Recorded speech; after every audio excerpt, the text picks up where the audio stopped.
Revisão global de química aqui. Eu preciso que você lembre da estrutura do átomo.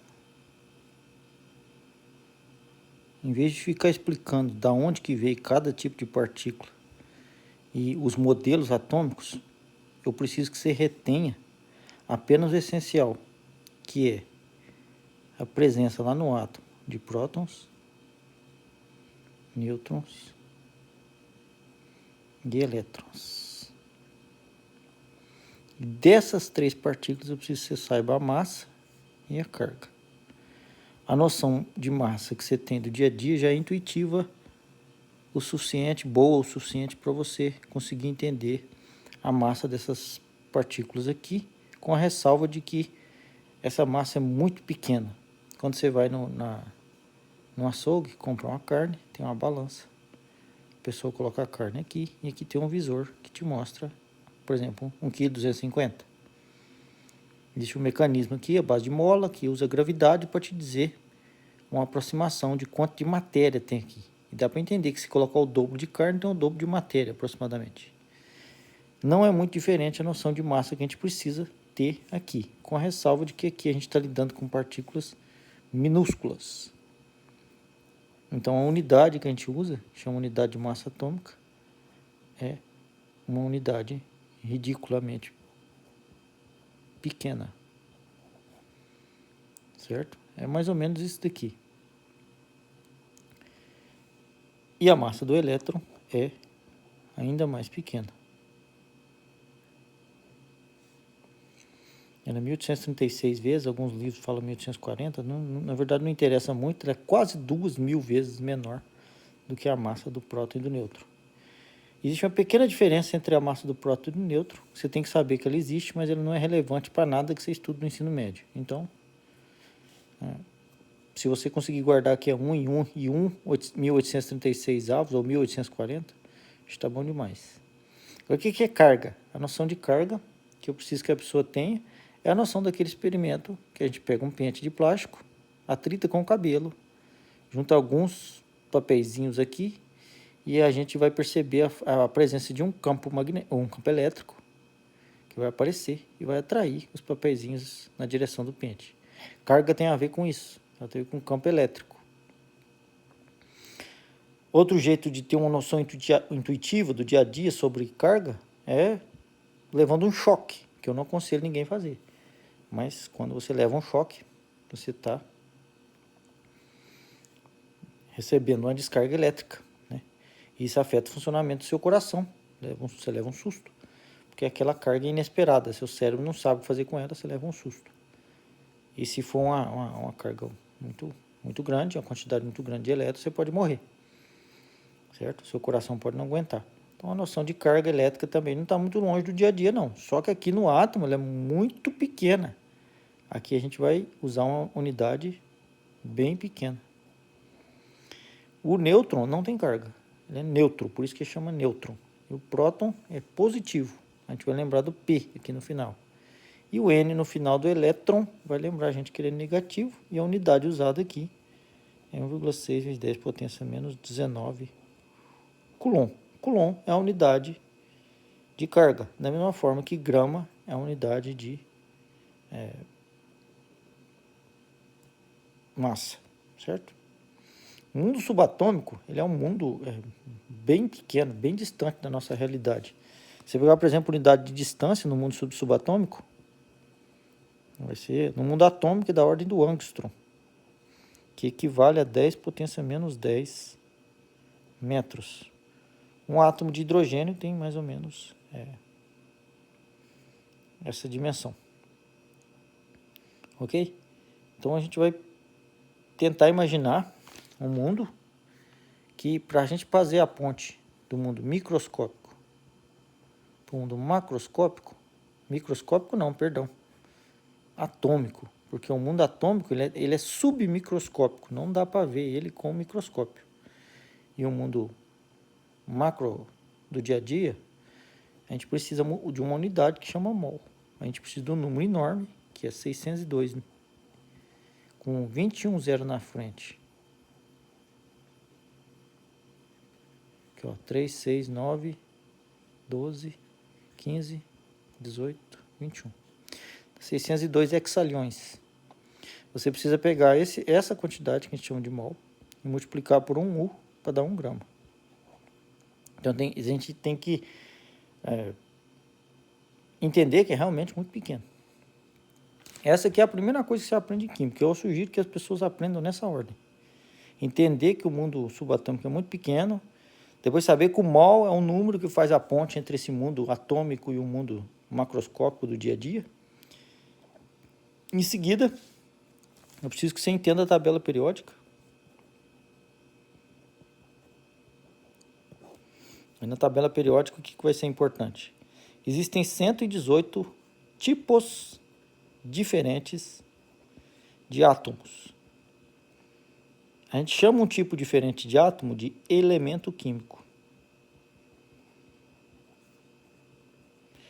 O que caracteriza o elemento químico? É o número de prótons. Então, para eu sair de um elemento químico e passar para o outro, a gente vai representar a bolinha preta é o próton, a bolinha branca é o nêutron. Se eu estou aqui, por exemplo, esse aqui seria 2 prótons e 2 nêutrons. Se eu, de alguma forma, conseguir transformar um nêutron num próton, eu já não estou mais no mesmo elemento químico. Aqui, na verdade, é o hélio, aqui a gente já está no lítio. Depois a gente vai aprender. Então, o número de prótons, ele define o que é o elemento. Se vai ser hidrogênio, se vai ser ferro, se vai ser... cada um dos 118 tipos diferentes de átomos, a gente enumera esses elementos a partir do número de prótons. A gente começa no 1, que é o hidrogênio, e a gente vai nesse sentido. Depois tem um hélio lá no final. Depois a gente volta aqui. O motivo da tabela periódica ser assim vai ficar evidente se você estudar o diagrama de Pauling, né? Que é essa bagaça aqui. Aí você vai entender, pelo menos, a estrutura formal, né? Não vou escrever tudo.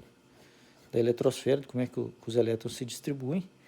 Isso é o motivo de haver essa disposição esquisita da tabela periódica. Agora eu quero que você só aceite essa disposição e decore os elementos que estão nos grupos especiais. No 1A, que hoje em dia a gente fala 1, mas antigamente era 1A, eu gosto desse 1A porque ele separa muito bem os elementos de interesse para o ensino médio. Tem os seguintes elementos: hidrogênio, lítio, sódio, potássio, rubídio, césio e frâncio. Do lítio para baixo a gente chama isso aqui de metais alcalinos. A gente vai aprender mais para frente que alcalinos tem a ver com o fato de que eles formam bases fortes. E base é uma substância alcalina, né? É a mesma coisa. Falar em base ou substância alcalina é a mesma coisa. O hidrogênio não é um metal alcalino, ele nem é metal, mas ele está aqui na 1A também. Na 2A, em vez de começar aqui, a gente pula toda essa parte aqui e escreve o berílio aqui, ó. Bendita Magrela casou com o senhor Barão rapidamente. É um mnemônico para você memorizar os metais alcalino-terrosos, que também formam bases fortes. A maior parte deles, com exceção do berílio, que não forma base. Porque ele é especial, tem propriedades diferentes por ser um elemento muito leve. E depois, pula aqui para o cálcio em diante, vai ter uma turma de elementos aqui, tem 10 famílias. Todas essas famílias são as famílias de metais, a gente chama metais de transição. E aqui a gente faz um apêndice na tabela, que tem 2 famílias, cada uma com 15 elementos, de metais de transição também, que chama lantanídeos e actinídeos. E depois, essa família aqui, que a gente não está enumerando os elementos, o motivo é que se você passar o ensino médio inteiro sabendo só alguns deles, você consegue ir bem nas provas e passar no Enem tranquilo. Então não precisa preocupar com isso. Você só precisa saber que eles existem pelo momento. Aí agora a família do boro é bom saber, ó. Belas alunas, gatinhas inteligentes. Vou apagar o L daqui porque vai atrapalhar. Eu escrevi os demais. Família do carbono, comi siri gelado sem problemas. Aqui é boro, alumínio, galho, índio e tálio. Aqui é carbono, silício, germânio, estanho e chumbo. Em seguida, a gente tem a família do nitrogênio. Nunca passe sebo na bicicleta, que senão você vai montar e cai. Esse é um mnemônico idiota para decorar. A família dos pinictídeos. Pinictídeos, que às vezes eles falam assim. Ou do nitrogênio, o grupo do nitrogênio. Em seguida tem outro grupo, que é o dos calcogênios. O sangue do Senhor tem poder, para quem gosta de lembrar pela referência evangélica aqui, ó, o sangue do Senhor tem poder. Se você gosta de história de fantasia, né, de contos de fadas, o sete porquinhos. E a última, dos halogênios, fui claro, briguei e atirei. Por último, a gente tem os gases nobres, que é hélio, neônio, argônio, xenônio. Não, peraí. Hélio negou Arthur, que deu carona. Tem o criptônio, Pachereta da Renata. Esse é o mnemônico. Hélio negou Arthur, deu carona, Pachereta da Renata. Hélio, neônio, argônio, criptônio, xenônio e radônio. Aqui eu não sei se eu falei o mnemônico, que é fui, claro, briguei e atirei. Para que eu estou escrevendo a tabela periódica quase tudo? Porque a gente vai começar a entender que toda a química é uma grande... não vou falar a palavra, que o YouTube pode cortar, ou uma grande entre os elementos, certo? Tem os elementos que gostam de dar e tem os elementos que gostam de comer. Aí vira uma festa. Aí a gente vai falar em eletronegatividade. Eletronegatividade é a tendência do elemento. Tem os doadores e tem os comedores de elétron. Ninguém está falando besteira aqui. A besteira está só na cabeça de quem está ouvindo. Eletronegatividade. Certo? Aí a gente vai organizar a tabela. É uma oportunidade até de... Fica um pouco repetitivo, mas vamos lá. Vamos fazer a tabela de novo mais bonitinho. Hoje li na capa rabiscada coisas francesas. Bendita Magrela casou com o senhor Barão rapidamente. Aqui tem a turminha dos metais de transição, que eu não vou usar mnemônico ainda, porque você não precisa saber tanto. Belas alunas gatinhas inteligentes, que é a família do boro. Falta um aqui para completar, para ficar no mesmo período aqui embaixo. Depois comi siri gelado sem problema nenhum. Nunca passe sebo na bicicleta. E o sangue do Senhor tem poder. Fui claro, briguei e atirei. E os gases nobres, Hélio negou Arthur, que deu carona para a xereta da Renata. O Hélio está pegando a Renata, mas não quer falar para o amigo dele, que é o Arthur, o que está acontecendo. Certo? Agora, vamos entender quem que são os doadores e quem que são os comedores de elétron. Porque a eletronegatividade tem a ver com a tendência a puxar para si o elétron, a gostar de elétron. Por exemplo, o mais eletronegativo de todos é o F, que não é à toa, ajuda a gente a lembrar com a palavra fodão. Os maiores comedores são o flúor e o oxigênio. Memorize esse mnemônico aí também. Ó. Fui ontem no clube, briguei e só comi pão hoje. Um aluno que me deu esse mnemônico, retardadíssimo, mas que ajuda a gente a lembrar quais são os elementos mais eletronegativos que ajudam em prova de ensino médio. É flúor, oxigênio, nitrogênio, cloro, bromo, iodo, enxofre, carbono, fósforo e hidrogênio. Aqui a ordem é decrescente. E tem alguns aqui que tem a eletronegatividade igual entre si. Eu não lembro todos, depois eu posso fazer um vídeo especial. Mas eu lembro que o fósforo e o hidrogênio não tem diferença quase nenhuma entre a eletronegatividade dos dois. Certo? Agora, por enquanto, eu preciso só que você compreenda que existem alguns que são muito eletronegativos. Eles adoram comer elétron, que são os primeiros aqui. Certo? Então, vai ser isso aqui, ou uma entre esses elementos, para poder formar as moléculas. Aí tem três tipos de Tem eu vou usar essa palavra aqui, ligação química, como um jeito de falar isso daqui de forma mais técnica. Então, vai ter a ligação metálica, ligação iônica e ligação covalente. Aí precisa saber o que é metal, o que não é na tabela. Quais são os que são metais e os que não são. É fácil. Essa aqui é uma família de metal, chama metal alcalino. Essa é alcalino terroso. Todo mundo aqui é metal, inclusive as duas famílias que saem para fora, dos lantanídeos e dos actinídeos. Todo mundo é metal. A maior parte dos elementos da tabela é de doador. Os comedores são pouco. Então, aqui também vai ter alumínio, galho, índio e talho são metais. Aqui a gente vai ter germânio, selênio e chumbo.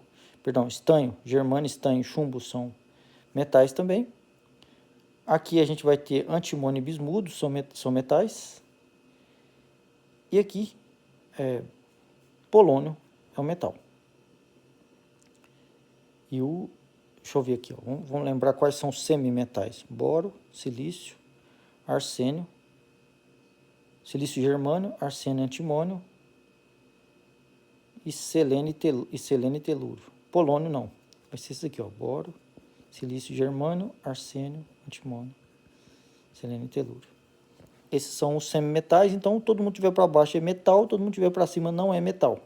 Então sobrou o que para não ser metal? Sobrou todo mundo que é gás nobre e os seguintes elementos, que são os ametais. Carbono, nitrogênio, oxigênio, flúor, fósforo, enxofre, cloro, bromo, iodo e astato. O iastato não entra muito, que é um elemento pesado, quase não aparece molécula com ele, mas o iodo, bromo, cloro, flúor, oxigênio, enxofre, fósforo, nitrogênio e carbono, você tem que saber, que são os ametais. O hidrogênio também entra como um não metal, que ele não é metal, mas ele não é considerado um ametal. Então, dos elementos, eu vou ter 3 tipos de diferentes que os elementos fazem. Nesse relacionamento que a gente chama de metálico entre os elementos, você vai ter metal mais metal. A gente pode citar como exemplo o latão e o bronze, que são ligas metálicas. Aqui é cobre e estanho, aqui é cobre e zinco. A ligação, ou se não ferro puro, por exemplo, ferro. Qualquer alumínio, o tipo de ligação que é entre os átomos lá dentro, vai ser metal mais metal, dando ligação metálica. Iônico vai ser quando você pega um metal e a metal, e vai acontecer entre os elementos, certo? Por quê? Porque você pega, por exemplo, o flúor mais o lítio, a diferença de eletronegatividade, a vontade de dar de um e o de comer do outro é tão grande que o flúor rouba o elétron para si e o lítio o perde, formando o fluoreto de lítio, por exemplo. A mesma coisa acontece no NaCl. A vontade de dar do sódio é tão grande que ele dá o elétron que é perdido para o cloro. E lembrando, o elétron é negativo. Então, quem ganha o elétron fica negativo. Ok? Pronto. Isso explica a ligação iônica. Agora, por último, a covalente, que é a mais importante. Não que as outras não sejam importantes. Ela cai mais questões dela. Química orgânica todinha vai ser praticamente só ligação covalente. Aí já é ou uma entre a metal e a metal, e você pode substituir uma metal por um hidrogênio. Vai ficar hidrogênio mais hidrogênio, que dá a única molécula que pode ser formada assim, que é o hidrogênio gasoso, e hidrogênio mais a metal, certo? Como, por exemplo, a molécula de água. Agora, a metal com a metal, a gente vai ter, por exemplo, a molécula de cloreto de enxofre. Não, como é que é? Sulfeto de cloro. Perdão, falei errado. Sulfeto de cloro. Essa molécula aqui é um tipo de molécula covalente, em que você tem 2 ametais. A maior dificuldade dos estudantes é lembrar o número de ligações que cada elemento faz. Aqui, ó, a gente esqueceu de falar dos gases nobres. Ele não faz 0 ligações, então é fácil lembrar. Eles são os não vou falar, mas usando a mesma bobajada que vocês gostam de ver, eles não pegam ninguém. Eles ficam na deles. Tipo o padre, né? Tipo o monge. Tá lá no alto da montanha, não tá fazendo nada com ninguém. Nem come, nem dá. Esse aqui são os gases nobres. Não é à toa que eles têm esse nome, porque eles são estáveis, eles não precisam fazer ligação.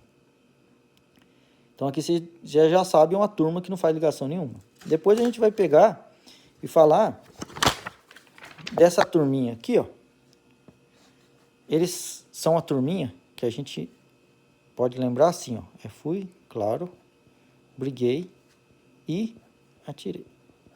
Todo mundo aqui anda na rua, certo? Como um tanto de maluco. E faz uma ligação só. Um negócio armado entra num buraco só. Então você pode lembrar dessa forma que todos eles fazem uma ligação só. Já essa outra turminha aqui, o oxigênio e o enxofre fazem parte dos 7 porquinhos. Os 7 porquinhos, muito carinhosos, andam querendo dar abraço. Tem os ursinhos carinhosos, né? Mas aqui nessa história é porquinho carinhoso.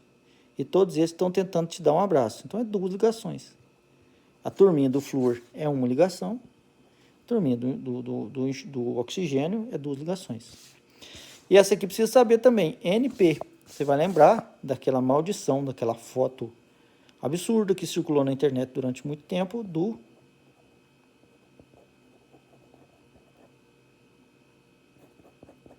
certo?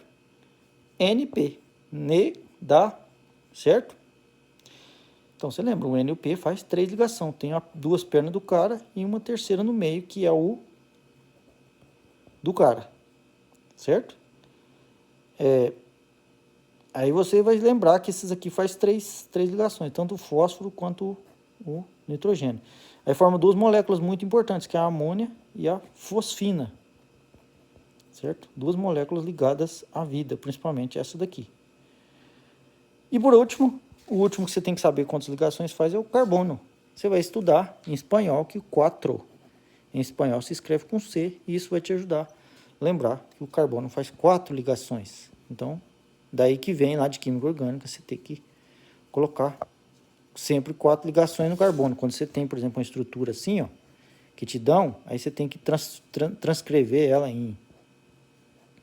explicitamente, você vai contar 2 ligações, aí tem que ter mais 2, é daí que vem falar de 4 ligações, que ele está aqui nesse grupo, e todo mundo desse grupo, se fizer ligação covalente, vai fazer com 4 ligações.